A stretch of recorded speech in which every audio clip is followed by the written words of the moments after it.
Alright, my volume's good. Can I get a testing? All right, all right, all right. Yeah, that's what I'm talking about. You are live. The internet can totally see you now. To stop, use your encoder. I love that YouTube has to tell us that. Okay, we're So good the stream there. health is good. Stream health is good. Come down here to that. Stream health is excellent. Alright. Excellent. Okay, and you ready? I'm ready. Okay, we will start in three, two, one.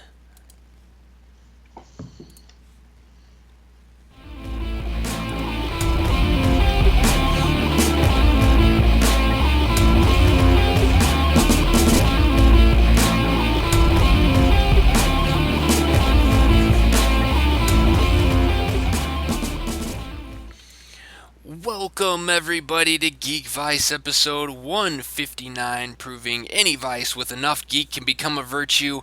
My name's Morph, that man's Kip. Good evening, Kip. Hello, hello, hello. Bigfoot's back himself, and we are here for another episode of Geekvice. And, what have you been up to this last week, man? Yeah, it was the first week back since I took 2 weeks off for the holiday. It went by fast. I thought it would drag on you know, punishment for being gone from work for so long, but it actually went by really fast, so I'm happy about that.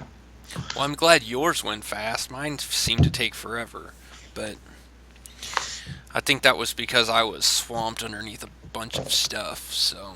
Yeah, you ever heard the saying, time flies when you don't know what the hell you're doing? Yeah. I think that's why time went by really fast for me. I don't know what the hell I'm doing. Yeah, mine's more hurry up and get a bunch of stuff done before they kick me out the door and ship me to another department. So, Oh, do you have turnover date on that? yeah, it's January 23rd. Oh, So damn. it's coming up. They're moving me to another department, which isn't all bad, but it's gonna be different. So we will see how Definitely will that be goes. different. Yeah. So a little bit. I think it's gonna be a little bit slower pace, but I get to work with our buddy Kevin, so that's gonna be fun. That's always a good thing. Yeah. Yeah. So.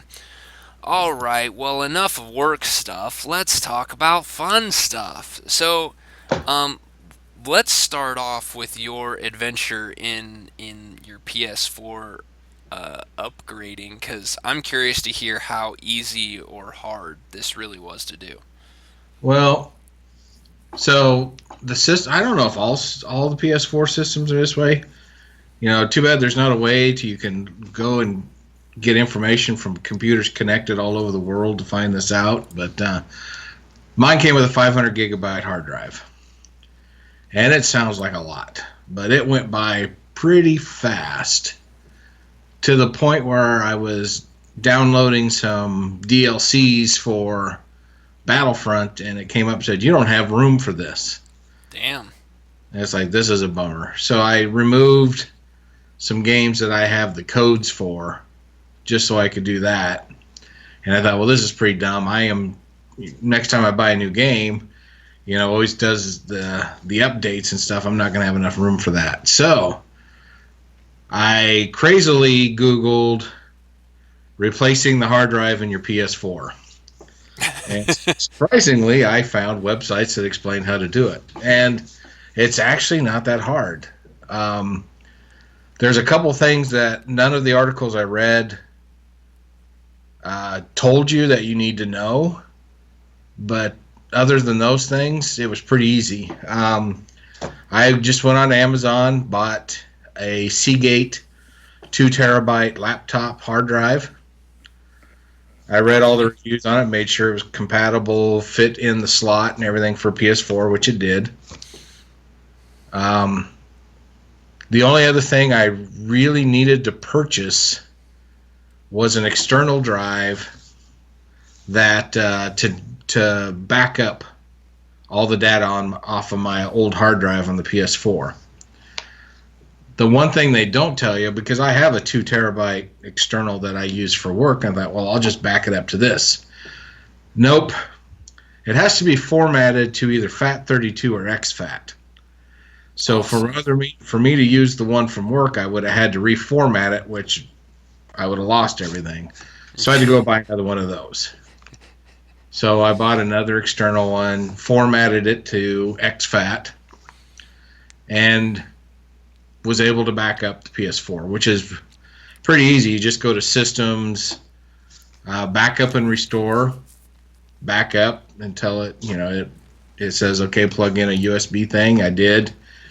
It took about an hour and a half to 2 hours to back up 300 and some odd gigabytes of stuff, but it did it.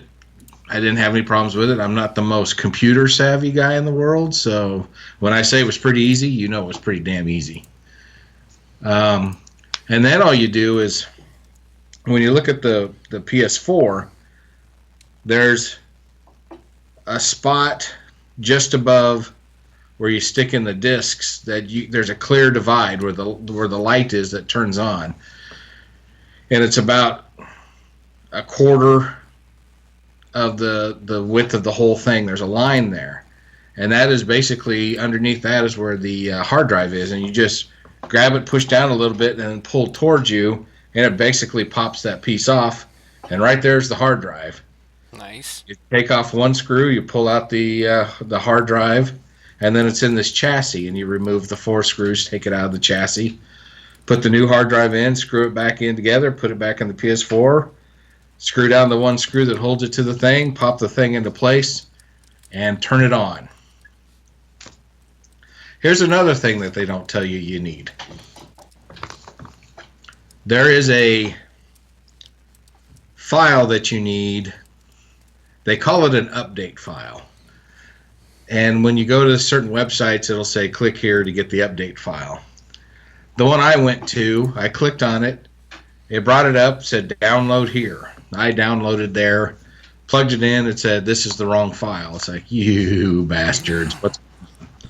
So when I started paying closer attention, I realized it stopped in a certain place, thinking that's where it needs to be. But if you scroll down further, there's another link that says this is what you need for a fresh install. If you replace the hard drive or whatever, it's like, okay. And it was a lot bigger of a file. It was 800 megabyte. The first one was only like 200 and something. This one was 800. So I copied that to that external drive, plugged that in, turned on my PS4. What it'll do is it'll come up with on your TV screen saying press the PlayStation button, to start using your PS4. And then once you do that, it comes up and says, all right, there's nothing here. We need the file. And then you point it to it on your external hard drive, and it takes it from there and puts on, the operating system and all that stuff you need for PS4. It didn't take very long to do that part. And then once that gets there, then you can just go to the backup and restore again, hit restore, point it to that external drive, another 90 minutes to 2 hours, restores everything back on your PS4 hard drive, and you're done. That was it. Nice. It was so simple. Even I could do it. Like I said, there was a couple of, if you go to certain sites, it kind of gives you the Cliff Notes version, and there's a couple of things you need to know that's not in the Cliff Notes version. One, you have to have an external hard drive big enough to download at least 500 gig, and it has to be formatted to exFAT or FAT32. You need to know that.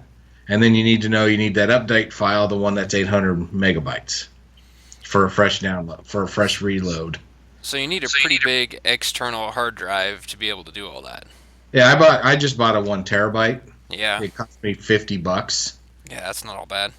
Not bad at all. And now I've got it. I can do backups anytime I want, just to make sure I don't lose stuff, I guess.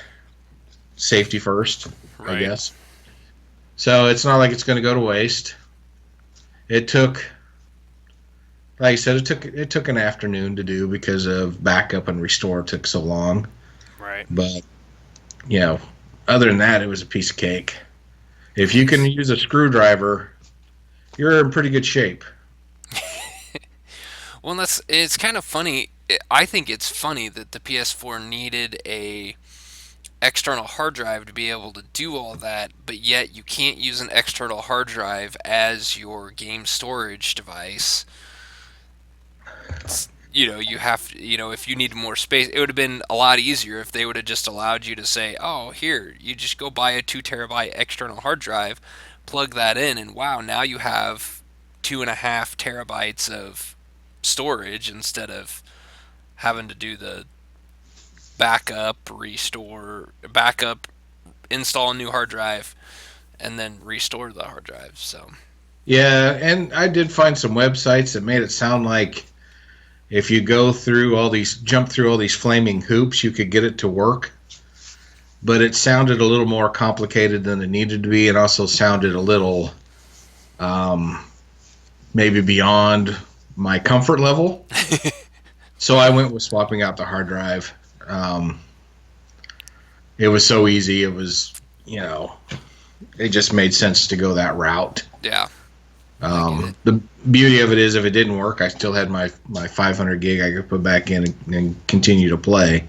Right. But it was nice. I got it all done. Went to the storage and looked, and I had 1.77 terabytes available. It's like, this is so freaking awesome. So, so of course, the first thing I did was go and buy. And I said I wasn't going to do this, but I did it anyway. I went and bought the new Call of Duty game. Yes, I know. But I bought a digital download. Oh, there you go. So I got it all loaded up and everything, and I still had over 1.7 terabyte free. So I'm pretty happy about this. Yeah, I So can. if you find yourself running out of space, fear not. Swapping out the hard drive is a piece of cake, and it ended up costing me, between the new hard drive and the external, about $150. Right. So I Not all didn't bad. think it was terrible. No, not all bad at all. Not bad at all. Yeah, over I guess over the holiday, I actually picked up some new games for the computer. Steam was having a big sale, and oh, I will throw this out there. I did see, and it's just started, so I think it's still got quite a while left. Probably like 5 or 6 days left on this. Um, but go check out Humble Bundle. Last week we talked about Assassin's Creed Oh, and the I saw games and the that. movies. Humble Bundle has Assassin's Creed games on there, and so you can get a bunch of them. Now, the ones that are Assassin's Creed Chronicle, I'm going to give you fair warning. Those are, I believe, a side-scrolling 2D adventure. They are not like your. They're they're more of a. Well, they're a side scroller. They're like playing the old Super Mario Brothers, except with a little bit better graphics. It's not a 3D world type thing like the other ones, but those are all there. And I think to get all of the games, I think it was as little as $15, maybe $20, and you Yeah, it can was get a pretty you, low. you can get a crap ton of games for that. So, including I believe Assassin's Creed Black Flag, Brotherhood, and I'm trying to remember off the top of my head. Unity, I think, was on there as well. So maybe even Assassin's Creed Rogue. So go check that out if you guys are computer gaming and want to try out and haven't tried Assassin's Creed yet, and you want to. This is a perfect way to get them on the cheap and try them out.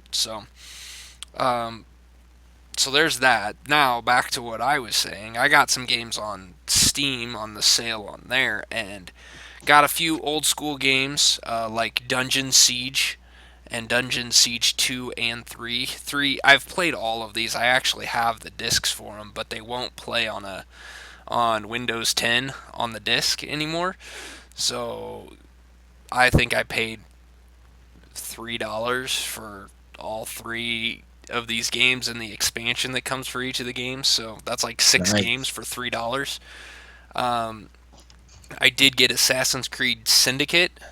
That was on sale like 50% off, and picked up a game called Endless Legend, which is a 4X game, kind of similar to Civilization. So I'm gonna try that one out, see how that goes. And then I also picked up a old school indie game that became really popular that I heard really good reviews on and never actually got it, called Psychonauts. I've So heard of that. yeah, I've had a lot of people tell me I need to play that game, so I picked it up. It was 99 cents. Normally $10. I got it for 99 cents. Nice. Figured that's a steal.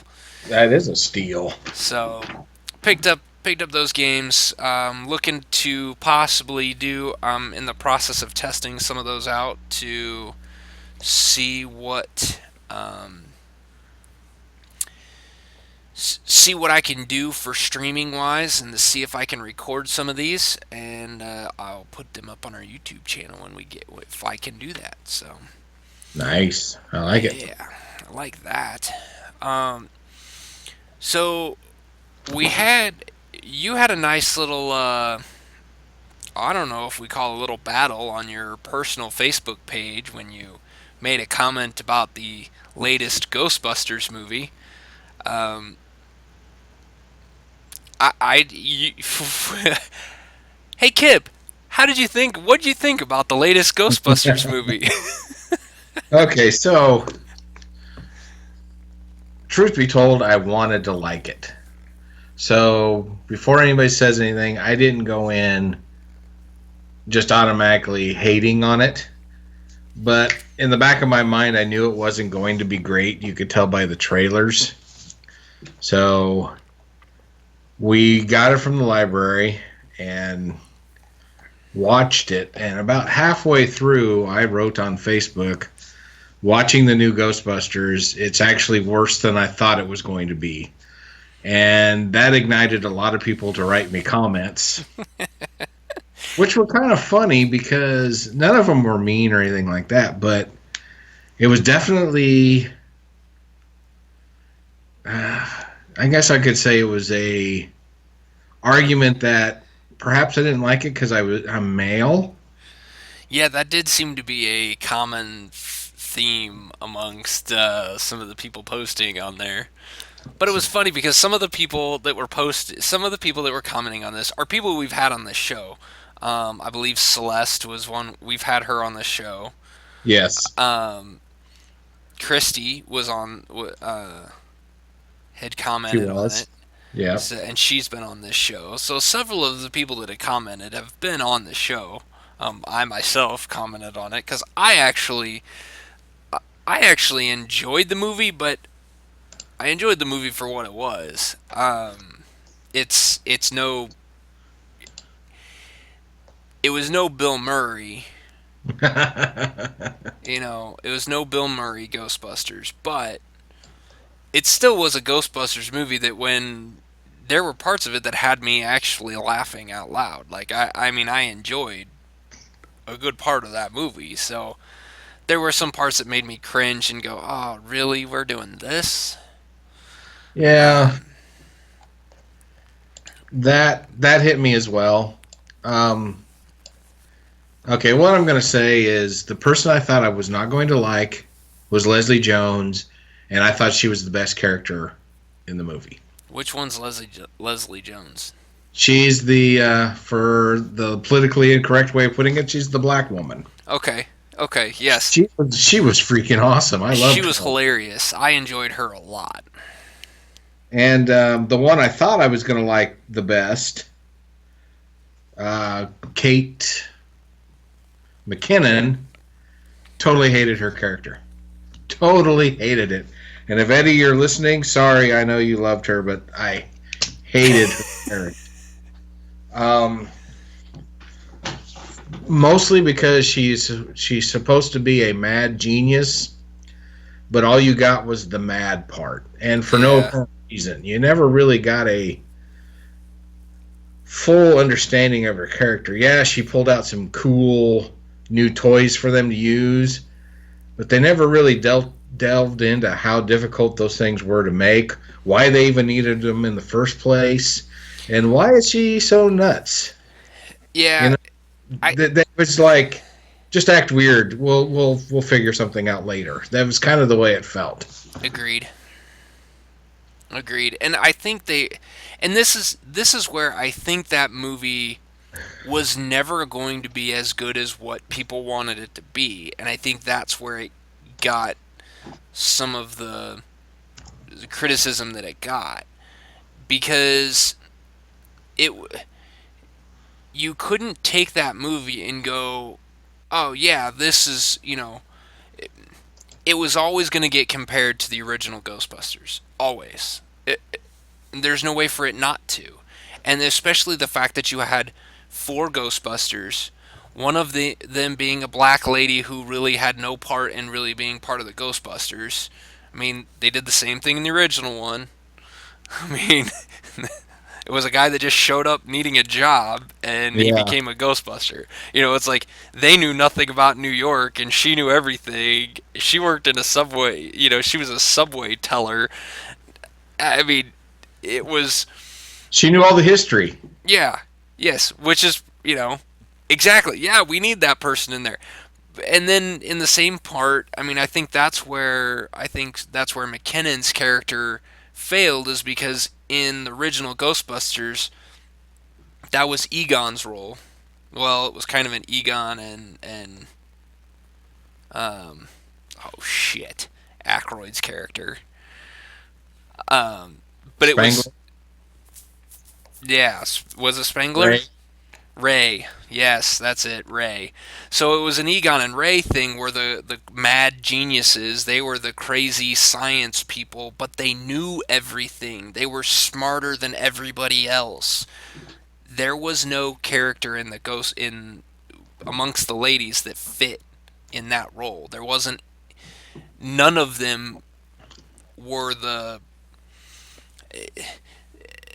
they didn't, and I know they kind of needed to be different from the original movie, but they're going to be compared back to it. So you take each one of those characters, and if some of them are the same, if some of them match, then the other ones are going to need a match. And if they don't, then you're missing the boat. And I think that's where Yeah. the McKinnon character failed, is because she was supposed to be, I think she was supposed to be the comparable to Egon, with the with just kind of off the wall, crazy, out there, can make anything, like a containment vault for these ghosts like Egon did in the very first movie. But he made sense when he talked. He wasn't crazy. He was just that big of a nerd. She was Yeah. just crazy. Like, there wasn't anything to ground her, to make her Exactly. a believable character. And Kate McKinnon's awesome. If you watch Saturday Night Live, she's awesome. Well, So I really expected this character to be great, and it missed the mark, like you said. yeah. I'm I'm a huge fan of honest trailers on YouTube. You ever watch those Yep. guys? Oh, yeah. They said a couple of things on the after we watched the movie. It wasn't before to change my perspective before watching it. This was after we watched it. I went back and watched the honest trailers for it. And they said a couple of things that made a lot of sense. And one is all four characters wanted to be Vinkman, Yep. which after they said that, it's like, yeah, that's totally true. Right. They all wanted to be Vinkman. And then they said another thing, that the bad guy was so forgettable Forgettable. Yeah. that they replaced him with Chris Hemsworth 3/4 of the way through the movie, which they did. Yep. So it's like, well, they nailed this one. I don't always agree with what they say. I think their stuff was funny, but to me, they nailed this one. Yeah. And that was, everybody was trying to be the comic relief. Christian Wiig tried to be the straight guy, but it didn't work. It felt weird. Um, and this just isn't a Ghostbuster thing. I've noticed it with a lot of new comedies, and this may just make me sound like an old guy. But I find with today's comedies, they take a sight gag and they stretch it out way too long Mm-hmm. to the point where it's went from, hey, this is pretty funny to, okay, it's not funny anymore to, please, for goodness, just stop. Yep. And they did that with the sliming Yep. and some other things. And I don't know if it's the writers, what it is, but they need to learn this lesson. The shit's funny in short bursts. If Yeah. it goes on too long, it goes too painful. Well, it's the same thing I try to teach my kids. My kids, when we're playing a game or we're watching a show or doing something, and they make a joke, and I laugh at them like, "Oh, that was pretty good," and then 2 minutes later they try to do it again, and I look at them and I'm like, "That was funny the first time. It was a little funny this time. You do it again, and it's just gonna be annoying." Yeah. And he just kind of looks at me like, "Huh?" And I'm like, "Think about it. Like, if somebody keeps doing the same joke over and over and over again, it stops being funny. So you have to know when timing is everything in comedy. It is absolutely everything. And if you mess up that timing, the comedy's ruined. And I think so. I made the comparison. I made this comparison, and I think I'd read it somewhere, and it hit me. It hit square for me with this Ghostbusters movie when I watched it. Was that the original Ghostbusters movie was not an award-winning was not an award-winning movie. It was it was good and it was funny, but if you go back and rewatch that thing's really not that great.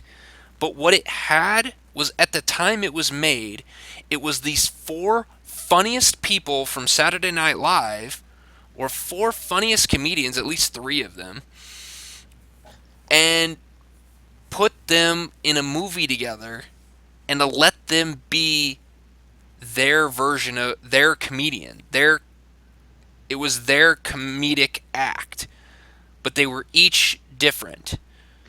In Yes. this movie, it took the four funniest people from Saturday Night Live and put them in a movie together, but then made them be the same. It didn't True. let each one of them be the comedic, their version of comedy. It didn't let them do the thing that makes them funniest on Saturday Night Live. So It's true. they took the same formula, except they put in a different variable into this one and forced them into the characters that they wanted them to play, and then said, "Yeah, there we go, we got it." It's like, no, you missed the timing, you missed the boat, because you miss Dan Aykroyd being Dan Aykroyd, and you miss Bill Murray being Bill Murray. You know, Yeah. and that's where I think McKinnon, if you would have had McKinnon play McKinnon, her character probably would have worked way better. Absolutely. Ghostbusters worked because it was written for the people that starred in it. Yeah. The second Ghostbusters didn't work because it was written for the people back in the 80s, and the people in 2016 are trying to replicate some of it. Granted, they Yeah. tried to make a different movie, but they used the exact same premise, and they tried to make everybody Venkman. And Yeah. granted, Well, there were some parts of the movie I liked. I will not say I hated the entire thing. There were some parts that I really liked. There were some parts that you could tell was supposed to be something else, and they just cut it out of the movie. yeah. Like the final battle there, where all the I guess they're National Guard and cops and all that, and Yeah. it makes them go into a Saturday Night Live pose. You could tell there was a dance number, and they cut it out of the movie. That might have worked. That might have Yeah. been extremely funny. Yeah. But unfortunately, Flash mob. that Yeah. movie, and those guys standing there like that made no sense. You're like, Why do that? Why don't you just freeze them in place? Right. That was there for a reason. Let's see what that reason was. It may have helped.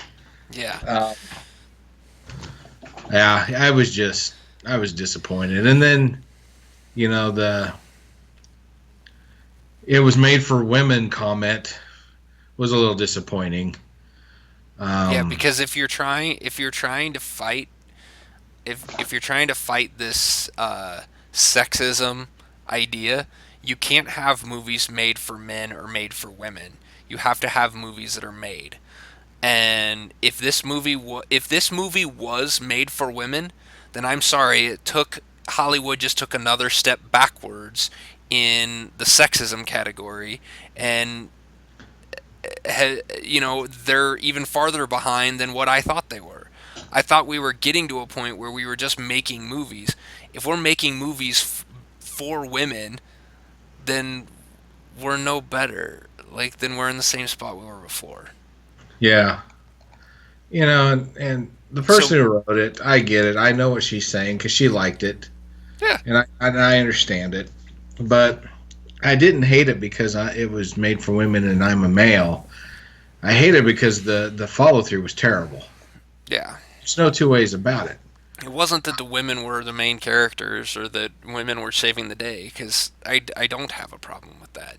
No, I watched it on one of my travels where I'm sitting in the hotel room with nothing to do. I watched an interview with all four of them on the Ellen show, and they were freaking funny, and it really made me want to watch the movie. It's like, wow, these women are side-splittingly funny, but the material they were given was horrible. Yeah, And and no, nothing against the four of them. They did the best they could, obviously, but yeah, it was well, disappointing. and I don't know who wrote that movie, but I mean, you know who wrote the first Ghostbusters movie.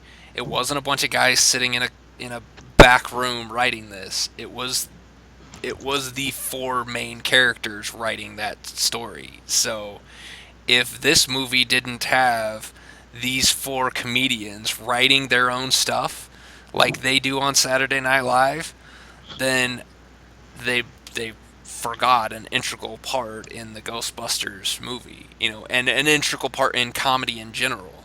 I mean, you comedians need to have they know how to tell jokes.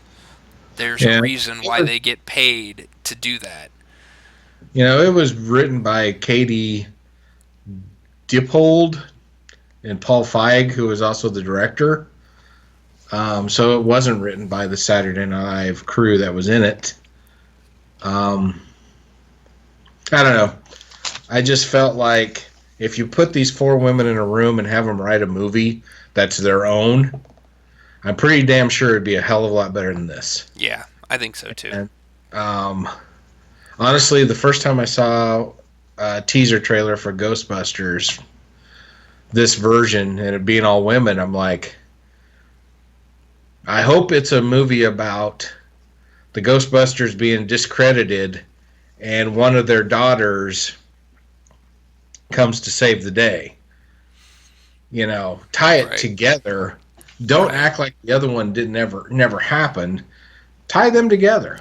Now, I will say I was a huge fan of all the cameos from the original Ghostbuster, characters in this movie. I thought that was hilarious, and I really love the fact that Wilson, right? Wilson was the hearse. He was the guy Yeah, who drove owned the funeral he was home that the they got the uncle. hearse from. Yeah, he was the uncle. I'm like, oh, that is awesome, because I was waiting the whole movie for him to show up, and then he showed up at the end, and Amber caught it before I did, and she just started laughing. She looked at it, she's like, oh, that's great, and I'm like, oh crap, yes, there he is. Like, Yeah, that's awesome. exactly. Yeah, the cameos for the most part worked. Bill Murray, you can give him anything and he's funny. He, Yeah. he doesn't even have to say anything. His facial expressions make you laugh. Yeah. Of course, he was great. But I don't know. I really hope these four women actually come together and create a movie of their own, Yeah. because I think they're extraordinarily funny. And let them use their own material. I'm all Yeah. for it.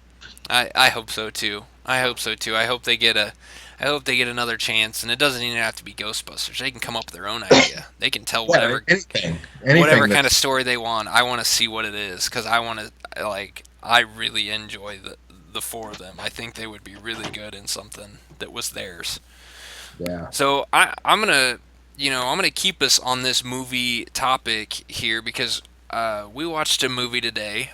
So I had made the comment before that my son and I were reading the Percy Jackson and the Olympians, The Lightning Thief. We were Yes. reading the book, and we got to the point last night while we were reading it that we were a chapter and a half away from being finished with this book, like 30 pages. But Reese was falling asleep in his bed, and so he fell asleep. So I quit. I stopped reading so that he could, hear the end of the book. And so this morning, after we got up and had breakfast, I asked him, I'm like, hey, we don't have anything going on today, and we have the movie, but we can't watch the movie until we finish this book because we really need to be able to, like, know. I don't want us to watch it in the middle and spoil the ending of it. He's like, well, can we finish it this morning? I'm like, sure. So this morning we sat down, we finished the book, and then this afternoon we watched the movie.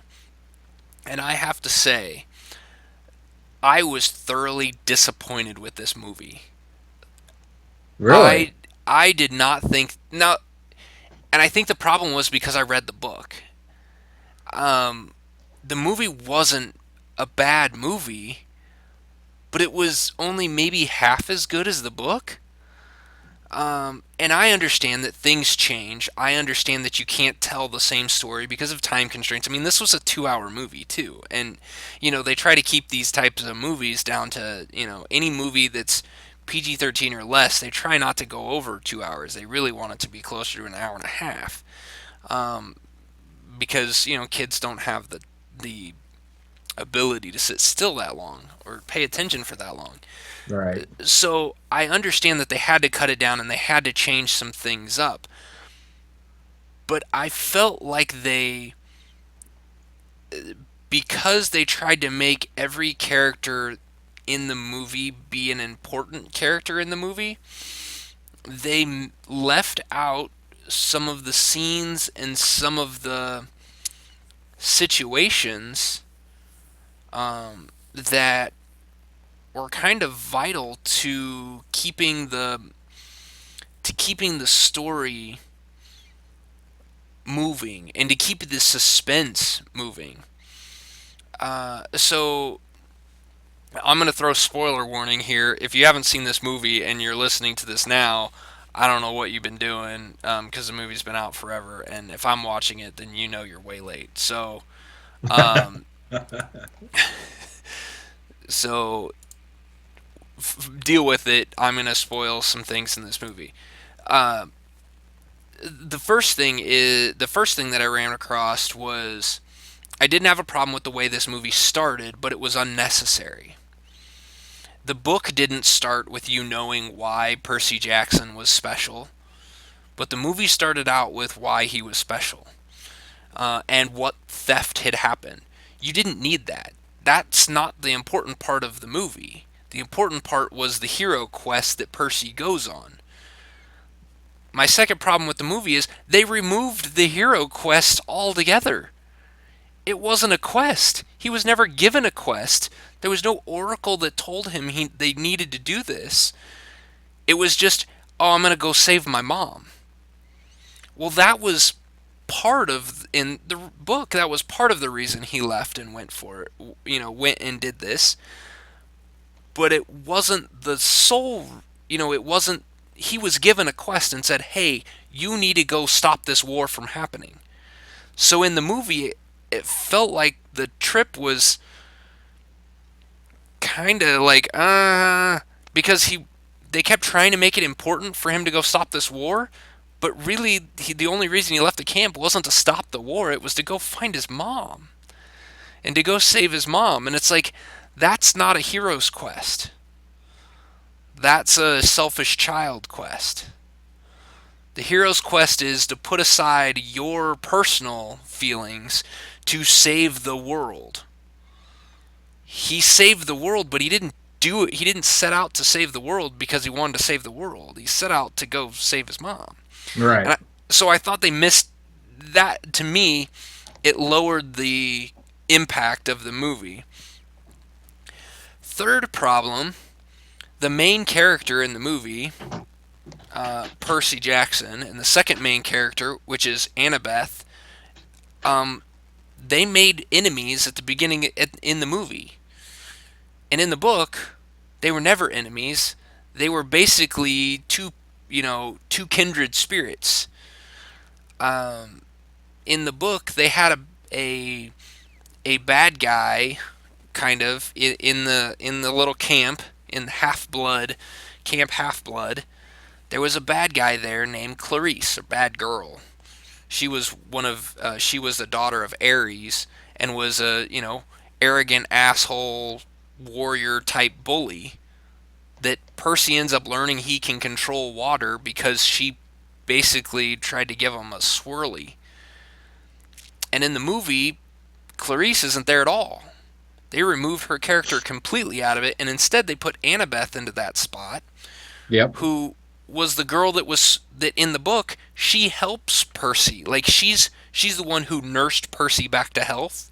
She's the one who, after he fought the Minotaur, she's the one who kind of helped convince Percy he needed to go on the hero quest. She was the one that kind of kept pushing him to be better. Was the friend that was helping him. So her going on the quest, when in the movie when she goes on the quest with him, I look at it and go, this is the woman that almost killed him. And now she's wanting to go help him, and he even brings that up. And she's like, well, this is my first chance to get, I've been stuck here my entire life, and this is my first chance to get out of this place and, go on a quest. And I just looked at her like, okay, that was lame. That was just laziness in editing and in writing. Like, it, there was no reason for that. You could have had just a throw off character that was the bad person there, that was kind of the bully that picked on him. Show that a little bit, and then have that be the bad guy at Camp Half Blood, and have her be you know, the person helping him. And then it made more sense for her to go on the quest. And then my last complaint, not only did they leave out Clarice, the whole book hinges on the fact that Ares is the one that sets up Percy with Zeus's master bolt when he goes to uh, the underworld, and then threatens to kill him when he gets out of the underworld alive. And there's a big battle in Los Angeles between Percy and Ares, and that's where Percy actually, reveals his true strength as a demigod. And there's no Ares in this movie at all. No, there's They not, is there? they No. they take that character, they take the god completely out of the character. That god doesn't even exist in the movie. It's not even name dropped. It's not anything, and that's the god of war. And the gods are going to war. And the god of war isn't in the movie. I felt like that was a giant It was his misstep. nap time. Yeah, I mean, when I in the book when we hit the point that he was the one that kind of set this all up, I just went, "Oh shit, that's genius! The god of war is starting a war. Why did I not see this from the beginning?" But I the movie they didn't do that, so that kind of bugged me. They just wanted to gloss over some things. Yeah, and I mean, I'm sure that probably would have added some time. That would have added, they would have had another. They had Pierce Brosnan was one of the actors. I can't even remember the guy that they had as Poseidon or the guy that they had as Zeus, but those were two big name actors that were there. So, I mean, I understand that it probably wouldn't have been, they did some of the things for cost and they did, some of the things for other reasons, but I just felt like there were some big missteps and they missed a lot. And I knew it was glaringly obvious that the movie kind of missed some big steps when Reese looked at me. We hadn't even gotten 30 minutes into the movie and he looked at me and goes, "Man, this is a lot different from the book." Yep, Yeah. it sure is. Well, And Zeus was played by Sean Bean. You have to know who Sean Bean oh is. yes, yes, yes. And, And that was the and thing. Like Poseidon was Kevin McKidd, yeah, which maybe not a lot of people know who that is, but if you saw Rome, he was the main guard, I guess you'd call him. yeah. From Those were both people that when I saw them, I'm like, oh, I know that guy. But then I couldn't really tell you like then I couldn't remember yeah. why I knew who they were.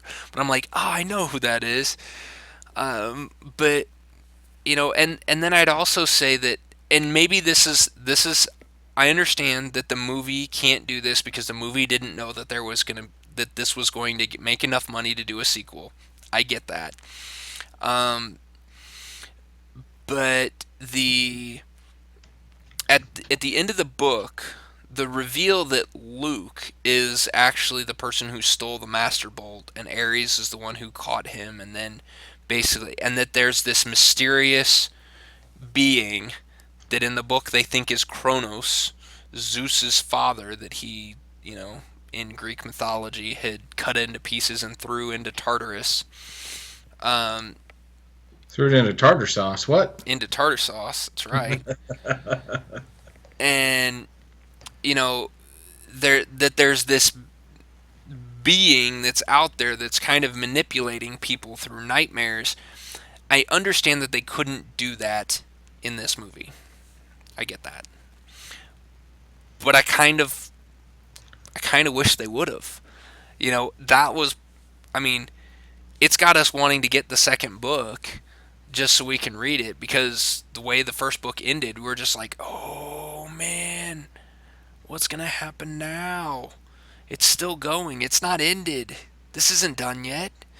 And it feels a little bit at the end of the movie, it kind of felt finite and ended. And I know there's another movie, but because we have that one too.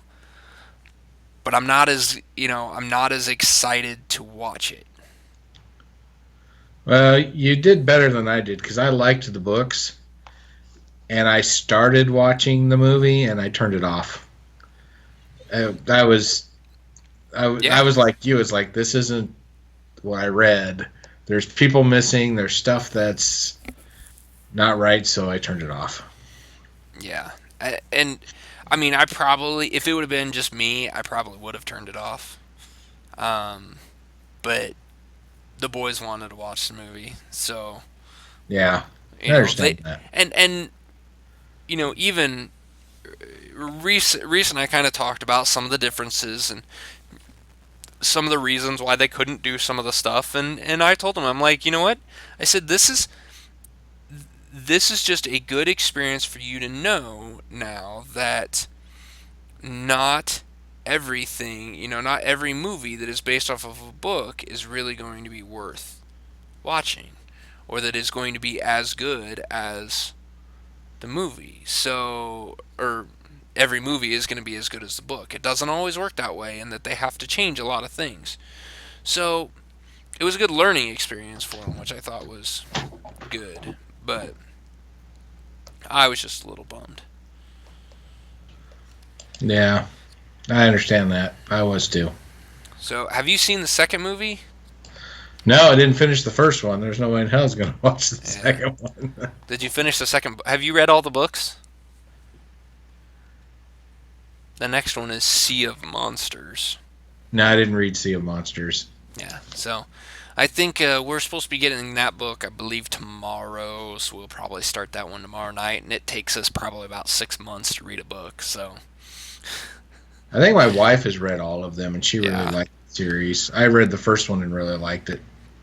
yeah, I've really liked the books, and there's a good chance that I'll end up setting another bookmark in one of these the book so that I can keep reading it, and he can and I'll have a spot where he's at, so I can read it with him. But then I can also get a little farther along into this thing because I want to read these now. I want to read the books, and for me to say that means something because again, this is coming from the guy who doesn't read anything longer than 22 pages. Yes. And I mean, now, granted, I'm reading these at about 10 to 15 pages a night is basically what goes down because that's when Reese falls asleep.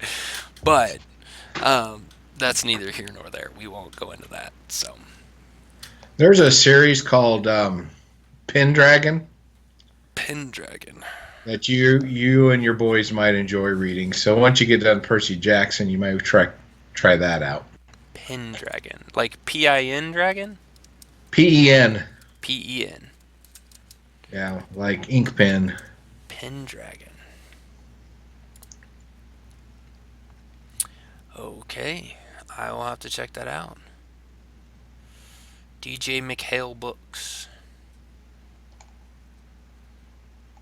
They're pretty good. All right. We will have And to if check I that one still out. have them around here, I'll bring them sometime and let you Okay. borrow them. Yeah. It could have been one of the things that went away in the purge, but we'll find Right. out. I understand. That looks cool. I'll have to check that out. All right. Well, I think we're gonna save our main topic or our other topic that we had here for next week Yeah, I because got a little long winded on the well, Ghostbusters talk, so movie talks were good. We had a good talk on the movies, and we needed to talk about Ghostbusters. Very few times have we talked about a movie on here that both of us have watched within a short period of time. I mean, it wasn't that long ago that I watched Ghostbusters, so this is kind of new territory for us. It might have to happen a little more frequently. We might have to try to do this a little bit more with some movies that are on um, that are out on DVDs that I don't have to go to the theater, there you since that seems to be way hard for me to do. But next week we're going to continue this kind of movie talk, but it's going to be movie and TV talk. So next week's topic, I'm going to do a little foreshadowing. I don't know, yanking a chain. I don't know what this is called. Hint, whatever. Next week we're going to talk about movies or TV shows that are sequels or carry on or reboots of movies. So kind of think of Minority Report, Limitless. Those to name a couple. We've got a list of some of them, and we've got some that are coming out this year. Some new ones that when I saw this, I just went, "What?" go. So you'll have to tune in next week for that. I basically figured this was my rabbit hole. I was like, oh, I saw a trailer for a movie or for a TV show that was off of a movie, Training Day, and I looked at that and I'm like, really? And so then I started looking at all these that have come out, and there is way more of them than I thought there was. So we're gonna get all into that and kind of talk about whether or not this is really a good idea and if TV execs need to have learned their lesson. So we will get into that next week. Absolutely. Mr. Kip, you got anything you want to chime in there? I am You ready going to to go to bed. you going to tabletop on Thursday? Did you go to No, tabletop last Thursday? I'm be driving home from Des Moines, Iowa, because I lead such an exciting life. I get to travel to Des Moines, Iowa. Oh, that sounds like fun. All right. Well, if you go to tabletop on Thursday, don't look for Kip. He won't be there. I will not. That could be But reason to go. But if you're driving back from Iowa, from Des Moines, Iowa on Thursday, watch out on the roads. Kip could be there. Yeah, and I'll be in a rental car, so I may not know how to drive it. There So you go. All right, everybody, check out our blog at geekvice.blogspot.com. You can also follow us on Facebook at facebook.com/geekvice. You can follow us on Twitter. You can follow that man over there at Kip Killigan. You can follow me at Geekvice. And please go check out our YouTube channel. Easiest way to get there is tiny.cc/geekvice, or use our Facebook page to get there. We are doing lots of fun stuff on there, and there might be even more. There's a possibility that I might make a second day for Geekvice Gaming where I put up a second different game other than Civilization 6. That game is still going on and will be going on for a little while because it's a long game. And, of course, you can always email us at geekvice@gmail.com. Let us know what you think about Percy Jackson, the Lightning Thief. You can let us know what you think about Ghostbusters.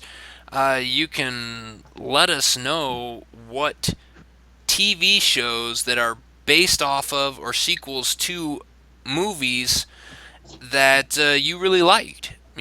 Throw something out there. Let us know what you think has been really good, because I'm going to have a lot that I don't think are really good or that I don't think are going to be very good. So let's hear what you guys think. So, and with that, thanks everyone for listening to our ramblings, and we will see you next week. Later. This podcast is part of the Podcast Arcade Network.